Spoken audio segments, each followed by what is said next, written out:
My husband told his mother, "I can't keep living like this, Mom. I need a woman who matches my ambition." He didn't lower his voice. He wanted me to hear it. Through the thin walls of our downtown condo, the one I'd purchased through Aurora Consulting 2 years before our wedding, his tone carried like a declaration. "I love Elena," he continued, "but she's comfortable. I need someone who pushes me to grow." Margaret Brooks' voice came through the speakerphone, rich with approval. "That's right, Ryan. A man in your position shouldn't have to settle. Director now, you're moving up." He grinned, glancing at the glossy promotion letter in his hand. Helios Technologies. Director of Strategic Accounts. He'd been waiting for this moment all week, I realized. The triumphant announcement, the validation, the subtle insult. He wanted to watch me swallow it. I stepped into the kitchen, coffee mug in hand. The morning light poured through the tall windows, reflecting off the marble counter I'd selected and paid for when we renovated last year. He hung up just as I reached for the cream. "Elena," he said, turning toward me with the exaggerated calm of someone who believes they hold all the cards, "I got promoted." "That's wonderful," I said softly, even though I already knew. He'd left the congratulatory email open on his laptop last night while pretending to check the market. "Director of Strategic Accounts," he repeated, as if saying it louder would make it more impressive. "Helios finally recognizes my value." He waved the letter like evidence in a court case. 120 base, plus bonuses. "Not bad, right?" "Very nice," I said, placing my mug down. The one from the Finance Leadership Summit where I'd been a keynote speaker last year. Ryan thought it was a regional networking event for small business accountants. He never asked who invited me. He never cared to know that Aurora Consulting managed financial restructuring for half of Helios' executive clients. "Of course," he continued, leaning against the counter, "this kind of title comes with expectations. The people I'll be meeting, their wives. They're accomplished women. Harrison's wife just made partner at Browning and Pierce. Chen's wife opened a private clinic." He paused deliberately. Mine still balances other people's checkbooks. Before we continue, I just want to say, if you've ever been underestimated because someone thought your quiet meant weakness, hit subscribe. Because sometimes silence is just strategy waiting for its moment. I smiled and stirred my coffee. "You're right," I said. "Balancing other people's checkbooks is exhausting." He chuckled, missing the edge in my tone. "I'm glad you see it that way. You've been playing small for too long, Elena. You're talented, sure, but you could be so much more if you aimed higher." I looked past him out the window. The sunrise had reached the neighboring tower, Aurora Tower, where Aurora Consulting leased the 24th floor. My company's name etched in silver on the glass facade. He didn't even know. "So," I said, "how much is the raise?" 15%. "That brings me to 120 base plus commission," he said, puffing up like a man announcing he'd cured cancer. 120, I repeated, keeping my voice steady. "Last month alone, my consulting retainer from Novafarm Industries was $240,000. He didn't know about Novafarm. He didn't know about any of my clients. Ryan folded the promotion letter with ceremony, placing it on the counter between us. A barrier built from corporate letterhead and fragile pride. He wanted applause. He wanted submission. "Should we celebrate?" I offered, already knowing the script. "Maybe dinner at Johnny's like our anniversary?" He frowned. "Johnny's? Blaine, that's quaint. Harrison took his wife to Mistral last week. $600 tasting menu, Michelin star, real class. That's the kind of place someone in my position should be seen at." I nodded slowly. He'd noticed then, the dress I wore to Johnny's every year. The black one from our first date. He called it repetitive. I called it sentimental. He didn't notice I'd paid for every anniversary dinner since we got married. Each one charged to Aurora's business card. He didn't notice much at all. "Next time then," I said quietly. I already knew there wouldn't be a next time. Ryan's reflection glimmered in the window, shoulders squared, eyes bright with self-satisfaction. "That's the thing, Elena," he said. "There's an image I need to maintain now. A man like me needs a partner who can match him, not just emotionally but financially. Ambition attracts ambition. Don't you agree?" I thought of the 14-hour days I'd pulled during the Voron audit.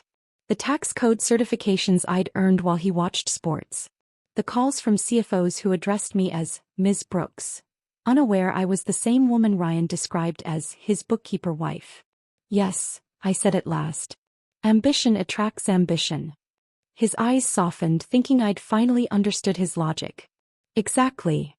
He didn't realize that by the time he'd finished that sentence, I had already decided not to correct him, not to explain what Aurora Consulting truly was or what I actually earned.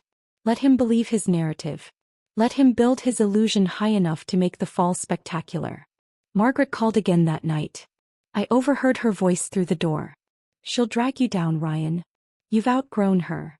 He murmured something about next steps and legal clarity. I sipped wine at my desk, updating Aurora's quarterly projections. Profits up 22%. 3 new contracts pending. If Ryan wanted clarity, he'd get it. In documents, in signatures, in numbers that never lie. He thought his promotion made him powerful. But power isn't a title. It's control over the truth. And truth in my world is always written in ink. A week after Ryan's promotion, our apartment began to feel smaller. Not physically but emotionally, like all the air had been vacuum sealed out of it. His voice filled every room now, louder, more self-important. He had become fluent in corporate jargon overnight, every sentence starting with strategic vision or leadership alignment. I watched from across the kitchen island as he rehearsed for his next big presentation. His reflection in the black glass of the oven door looked like a stranger's. Jaw clenched, tie perfectly centered, the expression of a man who'd started believing his own mythology. He caught me watching. What? He said, half smiling, half defensive. Nothing, I said. Just thinking. About how quickly people change when someone calls them director. He laughed, missing the edge. Success does that, Elena. It separates the driven from the comfortable. Driven. Comfortable. 2 words he now used like weapons. That night, after he fell asleep with his laptop still glowing beside him, I opened my own. Not the Aurora Consulting one, that stayed locked behind biometric security, but the personal one I used for household budgets. The digital version of a mask. Every transaction for the past 7 years sat neatly categorized. Mortgage, utilities, groceries, dinners. Most were labeled paid via business account. Aurora's business account. He'd never noticed. Ryan thought Aurora was a boutique bookkeeping service for small clinics. That's what I'd let him think. He never questioned how I paid off his student loans ahead of schedule, or how our down payment cleared in full while his commissions were still pending. He assumed family money or savings or maybe luck. He never asked. And I never volunteered. 2 days later, Margaret called while I was working from my home office. Elena, dear, she began in her falsely sweet tone. I just wanted to check how you're holding up with all these changes. I know it can be intimidating when your husband steps into a higher league. Her voice always reminded me of crystal stemware. Delicate until it cuts you. I'm fine, I said, eyes on the spreadsheet recalculating quarterly revenue projections. That's good. Ryan tells me you're still doing that little bookkeeping thing. It's cute. But sweetheart, a woman in your position should be networking. Volunteer work, maybe a charity gala. Something respectable. You don't want people to think Ryan married beneath his potential. I paused just long enough to let the silence hang. Of course, I said, smiling faintly. I'd hate to embarrass him. If she heard the acid under my words, she didn't show it. After she hung up, I opened Aurora's private drive. Rows of folders filled the screen.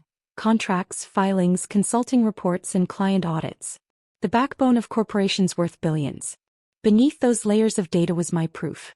Proof that I'd built something real while Ryan performed success like theater. That evening he came home with takeout from Mistral, the restaurant he'd said we couldn't afford. He set the bag down like a trophy. Director perks, he said. Dinner's on me tonight. I didn't remind him that the card he'd used to pay, the shared household account, was Aurora's operational expense card. We ate quietly. He talked about optics, image, brand. Words that had nothing to do with people anymore. When he finished his wine, he leaned back, satisfied. I've been thinking about next steps, he said. Maybe we start entertaining more. Dinner parties. I'll invite the Helios executives. You can help, right? Of course, I said. Should I host as your wife or as the woman who handles your expense reports? He blinked.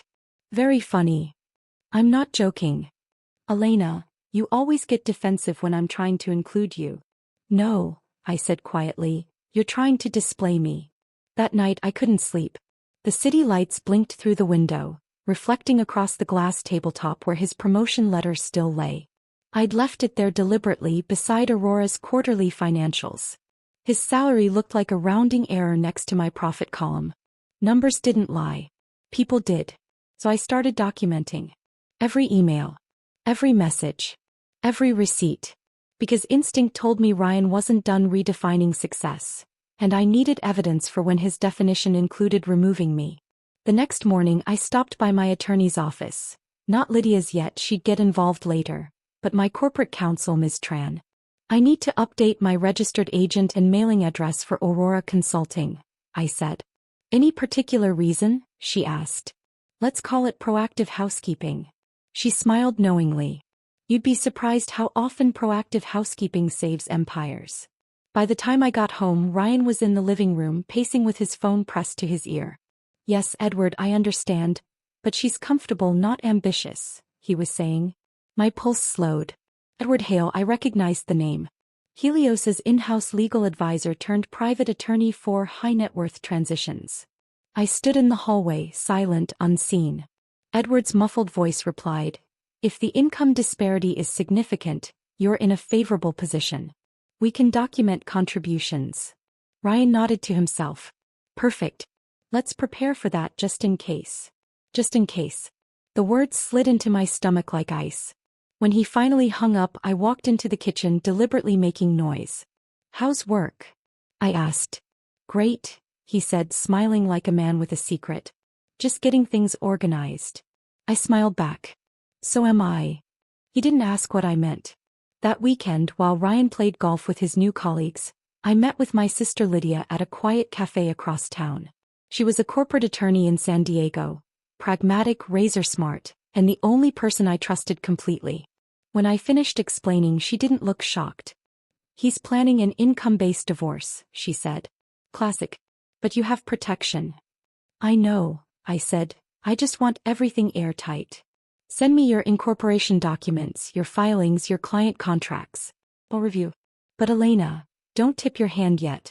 Let him file first. Let him feel safe. Her voice was calm, almost clinical. And when he does? I asked. She smiled. Then we let reality do what it always does. Correct assumptions.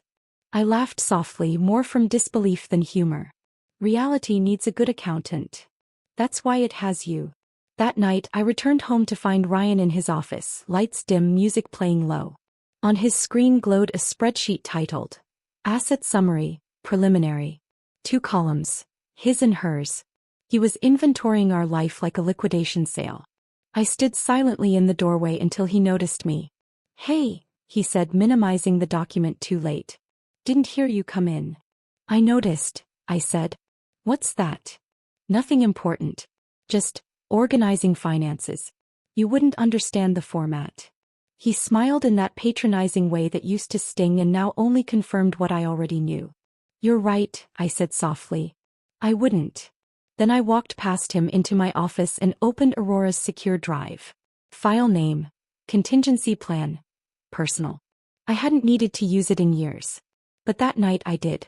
Before shutting down my laptop, I looked at the reflection of the city skyline in the glass. If Ryan wanted to reduce our marriage to spreadsheets and percentages, he'd learn that no one balances numbers like I do. Because while he was chasing titles, I was building infrastructure. And the difference between those two things. Infrastructure last. Ryan told me over breakfast in that new corporate calm voice he had adopted since the promotion, that we needed to have a mature conversation about our trajectory. That's what he called it. Our trajectory. He said it like he was pitching a merger. Elena, I've been thinking about our next steps, he began, slicing into the eggs I'd just served. We've grown in different directions. I think it might help if we talk to someone neutral. Just to keep things professional. Professional. That word again. He couldn't even say divorce. I set down my mug carefully, keeping my tone steady. You've already found someone, haven't you? His eyes flicked up. He wasn't expecting me to read him that fast. Yes, he said after a pause. Edward Hale. He's handled these transitions before. Very discreet. Discreet. Meaning strategic disposal. When? I asked. Tomorrow 2 p.m., he said and tried to smile. Don't worry, it's just a formality. I want this to stay civilized. Civilized. Men like Ryan always used that word before doing something cruel. I nodded. Of course. I'll be there. He relaxed, mistaking my stillness for acceptance. That night I called Lydia. Tomorrow, I said, he's bringing Edward Hale to the apartment. He's framing it as mediation. Good, she replied immediately. You're going to sign whatever they give you. What? Elena, listen. You're not losing anything. Aurora owns everything. You'll sign their fantasy, let them believe they won. Then you file the real paperwork later. Her voice softened, but it still carried steel. Keep your tone calm. Don't show emotion. Let him feel powerful. It'll make the fall cleaner. I took a deep breath. I can do that. The next afternoon, rain streaked down the tall windows of our living room. The kind of gray Seattle weather that makes the whole city feel like it's holding its breath. Ryan had arranged everything like a corporate boardroom. Legal pads, bottled water, chairs aligned perfectly around the dining table. He was pacing when the doorbell rang. Edward Hale stepped inside, polished, rehearsed, smelling of leather and confidence. His briefcase probably cost more than most people's rent. He extended a hand. Mrs. Brooks. Elena, I said, returning the handshake. And please, it's just Ms. A flicker of surprise crossed his face. He wasn't expecting resistance so soon. Of course, he said, correcting himself smoothly. Shall we begin? They sat across from me, Ryan and Edward, twin reflections of arrogance and assumption. Edward began his practice speech. As you both know, relationships evolve. Our goal here is to create a structure that reflects your respective contributions, fairly, efficiently, and with dignity. Dignity. I almost laughed. Ryan nodded along like a student proud of his teacher. I've actually prepared something, he said, pulling out his phone. A short presentation, it'll make things clearer. He connected to the smart TV on the wall and the screen came alive with the first slide. Financial compatibility analysis, R. and E. Brooks. Below it a chart. 2 lines, his salary shooting upward, mine flatlining at $40,000. He'd used a wedding photo as the background.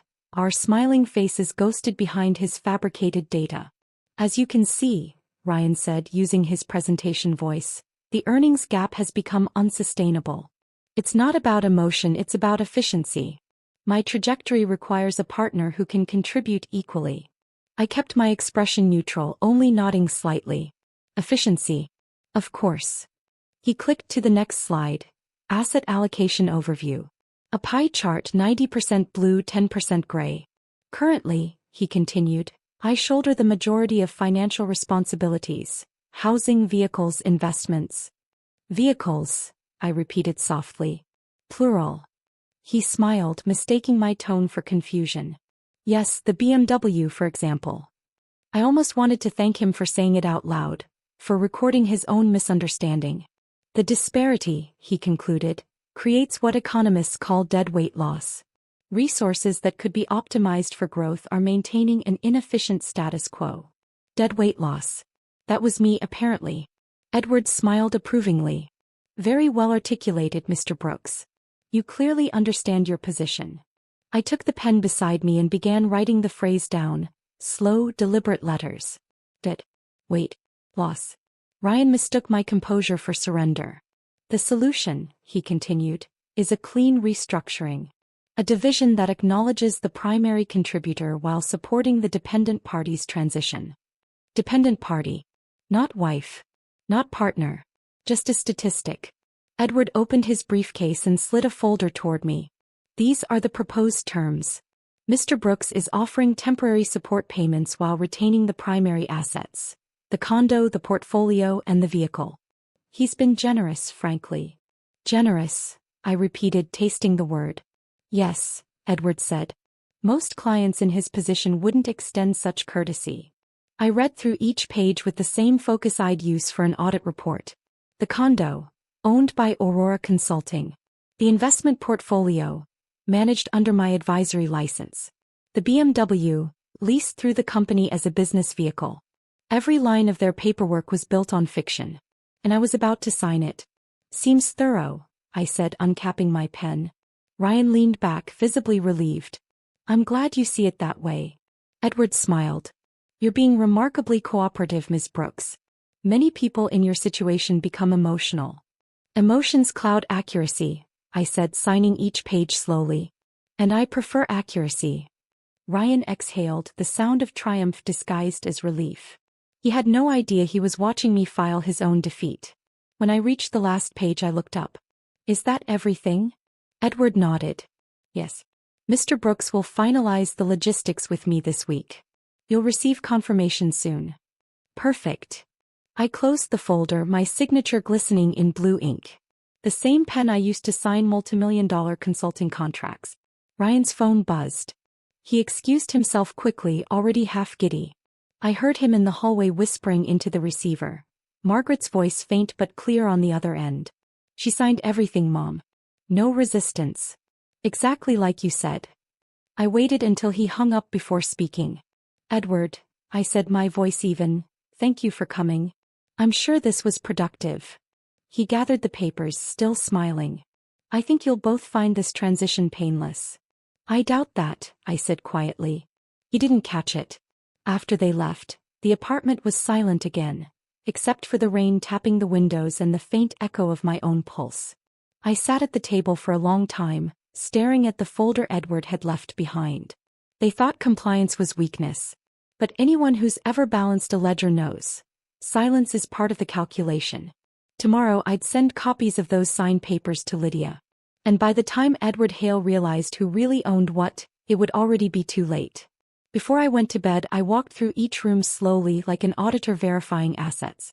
The furniture, purchased through Aurora. The appliances, billed to client expenses. The car in the garage, leased under company name. Even the artwork on the walls, deducted as office decor. Everything they believed belonged to him was, in legal fact, mine. I turned off the lights and whispered to the dark. You wanted a clean restructuring, Ryan. You'll get one. The next morning the apartment was silent except for the rain against the glass. Ryan had left early for what he called a leadership breakfast. I knew it was a strategy meeting with Edward Hale. I made coffee the way I always did. Measured, careful, exact. Then I called Lydia. He thinks I signed everything, I said. Good, she replied. That means he's already built the trap you won't fall into. Her voice was calm, almost cheerful. She'd already reviewed every file I'd sent. The Aurora contracts, the LLC filings, the bank statements that tied nothing to Ryan's name. I need Daniel involved, she added. Tax structures, valuations. If this explodes, he'll make sure the debris lands where it should. Daniel was a senior tax consultant. Sharp, discreet, allergic to arrogance. He owed me a favor from a corporate audit I'd saved last year. That afternoon we met at a cafe tucked between law offices downtown. Daniel arrived in his usual gray suit, notebook in hand. So, he said, glancing around, we're playing chess, not checkers. He's already made his move, I said. It's my turn to look like I'm losing. You're not, Lydia said. You're documenting. Daniel opened his notebook. First, we'll verify your filings. Aurora owns the condo, correct? Yes. And the car lease? Business expense. Investment accounts? Managed through Aurora's corporate license. He whistled softly. Flawless structure. He's building a case on air. Lydia smiled. That's the beauty of arrogance. It forgets to read fine print. Over the next few days we built what Lydia called the shadow audit. Every transaction Ryan had ever touched. Cross-checked, categorized, time-stamped. While he thought he was building proof of my dependence, I was building proof of his delusion. At night I worked in silence, laptop glow painting the room in cold light. Emails, transfers, purchase records. It was all there, neat and quiet, like a confession written in numbers. I could hear Ryan on his calls from the next room, his voice heavy with performance. Words like strategy, scalability, synergy. He wasn't talking about marriage anymore. He was pitching himself. One night, curiosity got the better of me. After he went to bed, I opened his laptop. Password. Director 2024. Predictable. The browser history read like a road map of insecurity. Law firm searches, Income disparity divorce, how to prove financial dominance. The last page open was an email draft to Edward Hale titled, Final Step, Asset Separation. I took a screenshot then closed everything exactly as it was. He'd never know. 2 days later Daniel called. Elena, he said, I ran background checks on Ryan's job status. My pulse quickened. He's not a director, Daniel continued. He's on a performance improvement plan. One missed deadline and he's out. I stared out at the skyline at the Helios Tower glinting under pale light. He told everyone he got promoted. Helios never filed any promotion notice, Daniel said. It's fiction. He inflated his title online. Classic corporate mirage. I hung up and called Lydia immediately. He's lying about everything, I said. Her response was calm, deliberate. Then let him keep lying. Every sentence he speaks now is another exhibit for us. That night Ryan came home late, smelling of cologne he'd never worn before. Long day? I asked. Meetings, he said quickly. Big ones. Executive stuff. He kissed my cheek without eye contact. Good, I said softly. I hope it pays off. He didn't hear the double meaning. When he disappeared into the shower I opened my planner. At the top of the page I wrote, 48 hours. That's how long I'd give him. 2 days to finalize his illusion before the truth surfaced. Lydia was already preparing the filings. Daniel was finalizing the valuation report. By the time Edward Hale called to congratulate his client, Aurora's ownership documents would already be public record. Later that night Lydia texted. Remember, stay ordinary. Make breakfast, ask questions, smile. The quieter you are, the louder the truth will sound when it hits. I looked around the apartment. The walls, the furniture, the art. Everything he thought was his, everything he'd taken for granted, was about to become proof. In less than 2 days Ryan Brooks would learn that while he was playing promotion I was writing policy. While he was inventing status I was securing ownership. And while he was speaking loudly I was documenting quietly. Because silence isn't weakness. It's preparation. If you're still listening, tell me this in the comments. Would you have stayed calm like I did or told him right then? And if you believe silence can be a weapon sharper than words, hit that subscribe button. The countdown has just begun. It began quietly, not with shouting or confrontation but with routine. That's what made it powerful. I woke up at 5:30 a.m. just like every other morning. Made coffee, toasted bread, checked emails. The calm before precision. The first 24 hours of a countdown are always about posture, holding the shape of normal so no one sees the storm forming underneath. Ryan came out of the bedroom at 7:45, tie already knotted, phone in hand. He smiled absently. Big day. Meeting with Helios leadership. I nodded. Of course. I didn't tell him that Daniel had already confirmed there was no such meeting on Helios' internal calendar. He scrolled through messages, barely noticing me. I might be late tonight, client dinner. I stirred my coffee. Should I expect you after midnight?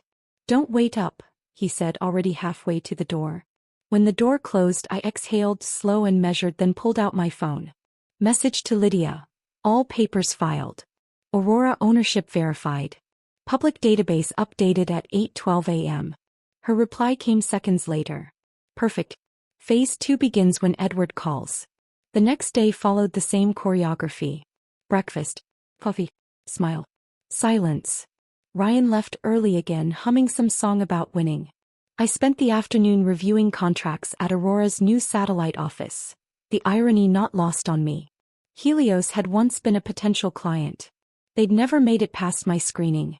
By sunset, everything was in place. Lydia had scheduled the final notice to go out the next morning.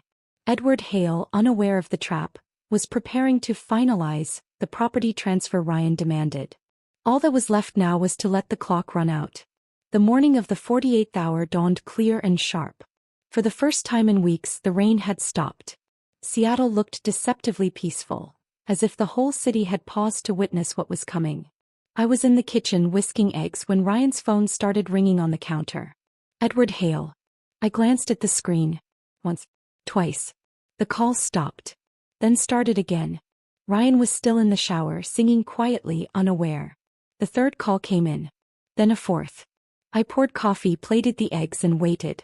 The fifth time the phone rang, Ryan's voice came muffled through the bathroom door. "Who is it?" "Edward," I said, keeping my tone even. "He sounds urgent. Tell him I'll call back." I didn't answer. I just turned up the volume as his waterproof speaker buzzed and Edward's voice cracked through the connection. "Ryan, listen to me carefully. The condo isn't in your name. None of the assets are. Everything's owned by Aurora Consulting Group LLC. Registered 2 years before your marriage. Sole member, Elena Brooks." The water stopped. Silence. Then the sound of the shower door slamming open. Ryan's footsteps echoed down the hall, quick, wet, desperate. He appeared in the doorway, towel around his waist, phone clutched in one hand. His face had gone pale except for 2 angry red patches on his cheeks. "That's impossible," he shouted into the phone. "I've seen the accounts. My name's on everything." Edward's voice came tinny and panicked. "Authorized user, not owner. You never verified. Legally she owns it all." Ryan froze. His mouth opened then closed again.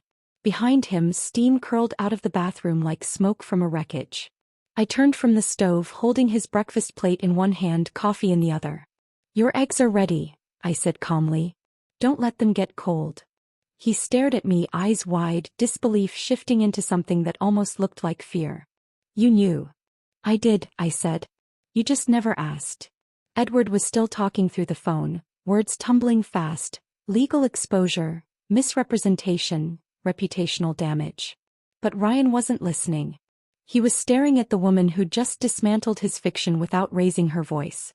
I set his coffee down next to the plate. "It's fascinating, really," I said, keeping my tone conversational. "How ownership and perception can look identical, until you read the fine print." He took a shaky breath. "You tricked me." "No," I said softly. "You assumed." He tried to rally, to summon that corporate confidence he used like armor. "I'll fight this," he said. "Edward will." "Edward is already fighting for himself," I interrupted. "You'll be lucky if his firm keeps you as a client." He blinked.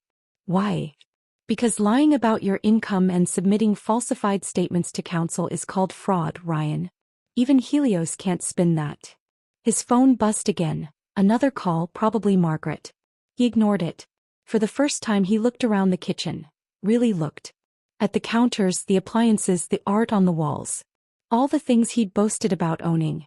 Each one legally mine. He whispered almost to himself, "I don't even know what's real anymore."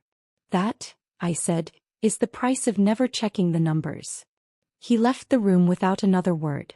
The sound of drawers opening, suitcases unzipping, clothes shoved into bags.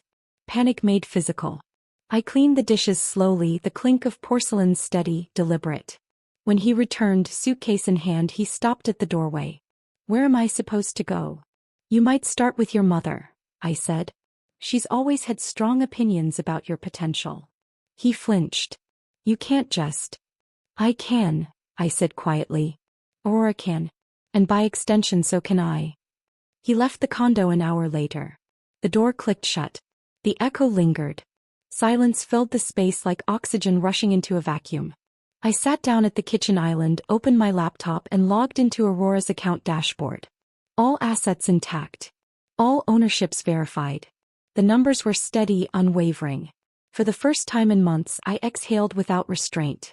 The 48 hours were over. And so was his illusion. When the illusion breaks, it never does so quietly. It starts with small sounds. The thud of drawers, the zip of a suitcase, the shuffle of panic disguised as purpose. By noon that same day, Ryan had packed half his life into 2 duffel bags. He didn't speak, didn't ask, didn't even look at me. I let him move around the condo freely, the same space he once called ours. Every step he took echoed through rooms paid for by my company, my hours, my sleepless nights. When he finally stopped by the door, he said softly, "I need a few days to figure things out." I nodded. "Take your time." He looked surprised, like he'd expected a fight, tears, something dramatic. But I was long past dramatics. I was in the numbers now, the cold, precise comfort of proof. He left and I closed the door behind him. The silence that followed wasn't emptiness. It was clarity. That evening Margaret called. I didn't answer at first. But she was persistent. 5 missed calls, then a 6th. When I finally picked up, she didn't even say hello. What did you do to my son? Her voice was sharp, trembling with outrage. He came home in tears. He says you stole everything. That you tricked him. I almost laughed. He should read the documents he signs. You can't just ruin a man's life because of paperwork. Paperwork, I repeated. That's what you call 7 years of diligence, of contracts, filings, audits? I heard her breathing hard through the phone. He'll fight you. I'll fight you.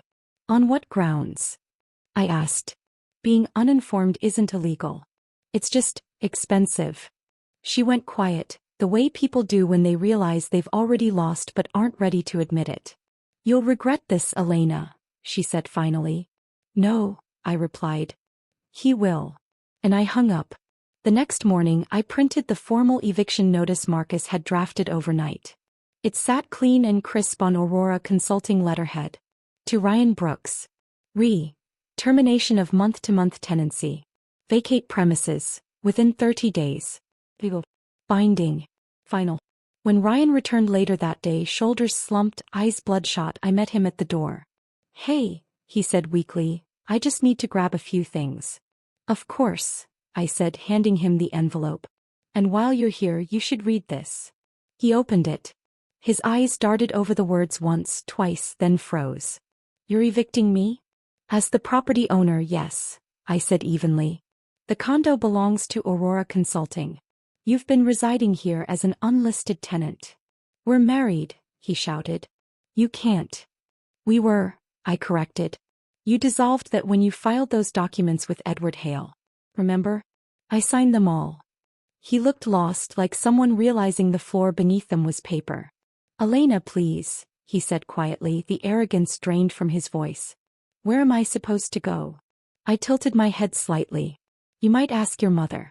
She seems to think she understands the corporate world better than I do. His jaw tightened. For a moment I saw the man he used to be, the confident smirk, the dismissive eyes, but it faded fast. He folded the notice with shaking hands and stuffed it into his jacket. Later that night I heard him arguing with Margaret on the phone in the hallway. Her voice cracked, a mix of rage and disbelief. I closed my office door and smiled for the first time in days. The next morning I found his car key, company property leased through Aurora, left neatly on the counter beside a scribbled note. I'll figure something out. R. I folded it once and placed it in a drawer with the other remnants of his fiction. By the end of the week, Margaret called again, her voice smaller this time. He's staying with me for now, she said. He needs time. Time doesn't fix numbers, I replied gently. They stay what they are. He's been applying for jobs, she added quickly. He's got potential, you know. I'm sure he does, I said. He just never read the fine print of his own life. There was silence on the line, then a single sound, her breath shaking. How could you be so calm about this? Because, I said, I did the math. When I hung up, the condo felt lighter. No noise. No tension. No pretense. Just the hum of the refrigerator and the quiet rhythm of my own breathing. I walked to the window and looked out over the skyline. The Helios building stood tall in the distance. Cold, metallic, full of men like Ryan who mistook noise for influence. Below, the glass facade of Aurora Consulting shimmered in the afternoon sun. My building. My name. My truth. It's strange how quiet victory sounds. No fireworks. No applause. Just the hum of your own heartbeat when you realize everything you built survived the storm. 2 months after Ryan left, the condo no longer felt like a battlefield. It was an office again. Clean, sunlit, efficient. The same marble counters where he'd once waved his promotion letter now held folders labeled Aurora Expansion 2025. I'd signed 2 new contracts since then. One with a biotech firm in Boston, another with a European investment group. The numbers were strong. But the peace? That was stronger. People often ask what it feels like to win quietly. Feels like this. Sipping coffee without flinching, checking your phone without dread, walking through your own front door without pretending to belong. Margaret tried one last time, of course. She called to say she hoped we could all move forward gracefully. Her version of grace meant pretending nothing had happened. Mine meant never looking back. I wished her well. Truly. Because forgiveness, I learned, doesn't require reconciliation. It just means the math finally balances. A few weeks later, I attended a finance summit in New York. This time not as an attendee, not as a plus one, but as a keynote speaker. The topic they gave me was invisible labor and financial identity. I smiled when I saw it on the agenda. I began my talk the way all good stories begin, with truth disguised as irony. A man once told me, I said to the audience, that ambition attracts ambition. He was right. He just didn't realize mine had a balance sheet. Laughter rippled through the room. Behind me, the screen displayed Aurora's growth chart. Sharp, ascending, undeniable. Real worth, I continued, isn't loud. It's recorded, documented, verified. The world will try to tell you that humility means staying small. I'm here to remind you, silence doesn't mean absence. Sometimes it's preparation. When the applause came, it wasn't loud. It was steady, respectful, certain. Like numbers lining up perfectly after months of work. After the conference, I took a walk along the Hudson River. The air was crisp, the city restless in its rhythm. I thought of the woman I'd been a year ago, the one who measured her worth by someone else's approval. She was gone. And in her place stood the woman who built her own empire, one contract, one signature, one quiet act at a time. Lydia texted me later that night. Helios filed for bankruptcy restructuring. Guess who they hired to advise? I laughed out loud on the hotel balcony. You didn't. I did, she replied. They'll be paying Aurora Consulting for 6 months. Irony's tax. Back home, I redecorated the condo. Not out of vanity, out of renewal. Every painting, every piece of furniture chosen deliberately this time. No shared illusions, no borrowed taste. I kept one item from the past though.